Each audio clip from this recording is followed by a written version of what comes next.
In this question, we have to find one possible value of x for which the function g above is undefined.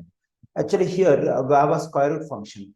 So, if you want to be undefined, the value inside the square root has to be negative. Whenever we have a negative value like -2 or -3, any negative value inside the square root, it will be considered as imaginary. And all imaginary values are undefined. So, in this function, if you want g has to be undefined, then we must have a negative value inside the square root, so it will be undefined. So inside the square root, we have x -1 times x -2. So this value has to be negative. So the square root of negative will be imaginary and also it is undefined. Okay, if you want this one to be negative, then it has to be less than 0. Because any value less than 0 is negative. So now we have to solve this inequality. Okay, to solve this inequality, initially I assume this is an equation. So then I get x -1 times x -2 equals to 0. So the product of these two factors is equal to 0. So either the first factor must be equal to 0 or the second factor must be equal to 0. So if x minus 1 is equal to 0, 0 multiplied by anything is equal to 0. Or if x minus 2 is equal to 0, 0 multiplied by anything is equal to 0. So if x minus 1 is equal to 0, then we get x is equal to 1. If x minus 2 is equal to 0, then we get x is equal to 2. Now, we have to mark these two values on the number line. So, on the real number line, on the left side, the extreme value is negative infinity, and the right side, the extreme value is positive infinity. And we have 1 and 2 here. So, when I mark these two values 1 and 2 on real number line, I can split up the real number line into 3 intervals. The first interval is negative infinity comma positive 1. The second interval is 1 comma 2, and the third interval is 2 comma positive infinity. Okay, now we have to test each interval with this inequality. Okay, let's consider the first inequality, and you can take a random value in the first interval.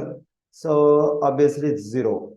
So if you plug in x is equal to 0, then this factor will become -1 and this factor will become -2. -1 times -2 will be positive 2 less than 0, cannot be accepted, it's false. So the first interval does not satisfy the inequality above. Okay, now let's take the second interval 1 comma 2. We can take a random value, say 1.5 between 1 and 2.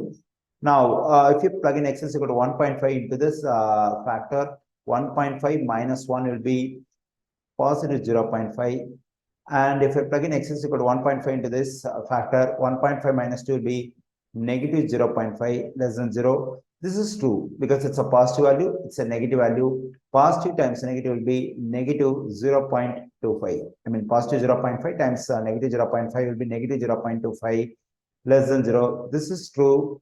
So the value in the second interval satisfies the inequality. So the second interval can be accepted as a solution.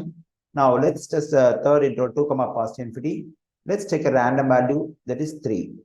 Now if you plug in x is equal to 3, this factor 3 minus 1 will become 2 and 3 minus 2 will become 1. So 2 times 1 is positive 2 less than 0, cannot be accepted because any positive value can never be less than 0. So it's false. So the third inequality 2 comma positive infinity does not satisfy the third interval 2 comma positive infinity does not satisfy the inequality above.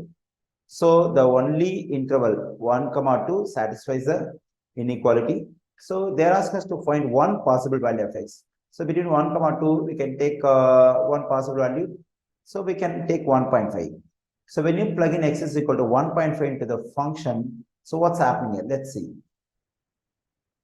Square root of 1.5 -1, 1.5, -2. So we get square root of 0.5 times negative 0.5, that is equal to square root of negative 0.25. So actually it is an imaginary number. So imaginary number means it is also called as undefined. So when x is equal to 1.5, g of x, the given function is undefined. So the answer is x is equal to 1.5. It is just one possible value. If you want, you can get more than one value for x for which g of x is undefined. So like any value between 1 and 2. So like 1.1, 1.2, 1.25. In this way, we can get multiple values between 1 and 2 for which the given function g of x is undefined. Since the question targets one possible value, we can consider 1.5 as the answer for this question.